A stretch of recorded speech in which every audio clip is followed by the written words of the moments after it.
Hey everybody, I hope you're having a great day today. It's time for another car devotion. Before we get started, I just want to thank everybody for your support, for liking us and following us and sharing us with your friends. We appreciate that. As always, if you like this video today, give us a like and a share. And if you can find us on social media, we're on Instagram and Facebook and YouTube, the Emmaus Road Project at every one of those. Most people watch us on Facebook. We actually originate everything on YouTube and it gets pushed out to the other places.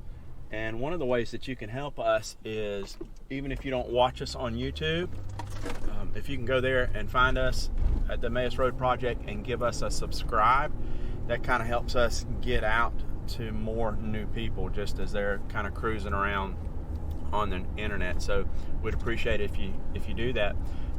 One of the things on my phone every morning when I wake up is I've got this app that's connected to my health insurance, and they have this like incentive program for us.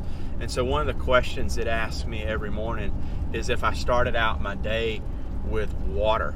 And most days I cannot really answer that question with a resounding yes, because 9 times out of 10 I am starting my day off with a cup of coffee or several cups of coffee, as a matter of fact. And I guess you could play that game and say, well, you know, coffee's 99% water, but that's not what they're asking at all. And then usually in the morning after I drop my kids off at school, I go to the gym and work out. I either exercise or get on the treadmill. And when I'm in the gym, you know, I just get real thirsty, and that's when I really start drinking water for the day. And I was thinking about that. Do you remember when we were in elementary school or, you know, in grade school, and we learned that our bodies cannot survive without water? You can only go a couple days even without water. You can go a lot longer without food than you can without water. And then it depends on what you're doing and your environment and stuff. So if you're in the gym working out, you need a lot more water than you do if you're on the couch watching Netflix. If you're working outside in your yard, you know, doing yard work, or you know, hiking in the woods with your kids or whatever, you need a lot more water than you do if you're sitting, you know, in a chair at the house in the air conditioning reading a book. The environment that we find ourselves in and the situations, you know, that we're going through is directly effective to the amount of water that our bodies needs. And I was thinking in terms of spiritually, it's the same way. And when we look at the Bible, there's all kinds of stories in the Bible about God's people and water. You know, in the Old Testament, the Israelites were complaining because they didn't have any water in the desert, and they were complaining to Moses, and they basically said, hey, you should have just left us back there with the Pharaoh. At least when we were with Pharaoh, we had plenty of water and plenty of food to eat. Later on in the book of Psalms, David is crying out to the Lord, and he says, you know, you lead me beside still water. In Isaiah, the prophet says that God will send rain upon, you know, the land of his people and upon his people, and he'll give water to them. Later on in the New Testament, Jesus is talking to the woman at the well, and he says, if you knew who I was, you would be asking me for a drink of water, because I've got water that when you drink it, you'll never be thirsty again. You know, like I said, our bodies depend on water, and the amount of water that we need is in direct relationship to our environment and what we're going through. It's the same thing for us spiritually. You know, when we're going through difficult times, we need the everlasting water of Jesus, even more so then than we do in other times. One of the things that surprises me as a pastor is, you know, I can meet a random stranger, like a waiter or a waitress or something like that, for example, and if they find out I'm a pastor, they'll just kind of unload, you know, on me and tell me their life story, and I'll offer to pray for them or with them or both. And I'm surprised how time and time again, when people are going through difficult situations, they'll say something like, I know I should go to church more, but I'm going through a difficult time, and I'm taking a break. I'm taking a break from the church, and I tell them, and I just want to say that is like the complete opposite of what you should be doing.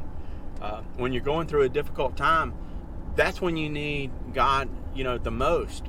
When your kids are misbehaving, when your marriage is falling apart, when you've lost your job, any number, go on and on and on with the list, right? And those times you need God even more. It's the same thing that Jesus modeled for us.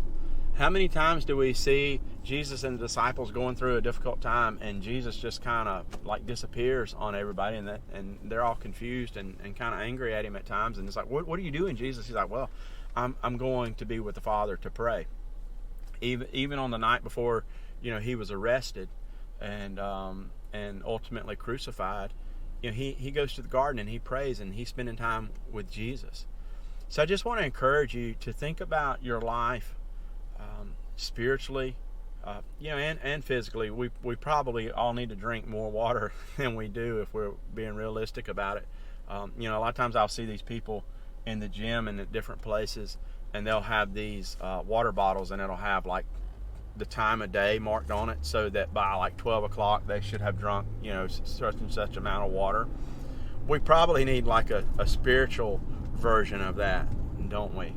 So that we're spending time with God, and we're spending time replenishing our body spiritually, not just physically. So just be encouraged today that if you're going through something difficult, replenish yourself spiritually.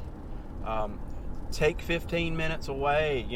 If you got a lunch break for an hour, take part of it, and just park in a parking lot or at a park or something, and read your Bible before you go back into work, and clock in a few minutes early, right?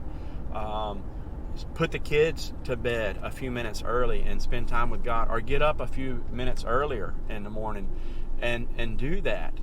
And I think you'll find a difference in your life. It may not make the situation go away, but I guarantee you it'll be more bearable, because you'll be walking with God, and your soul will be replenished.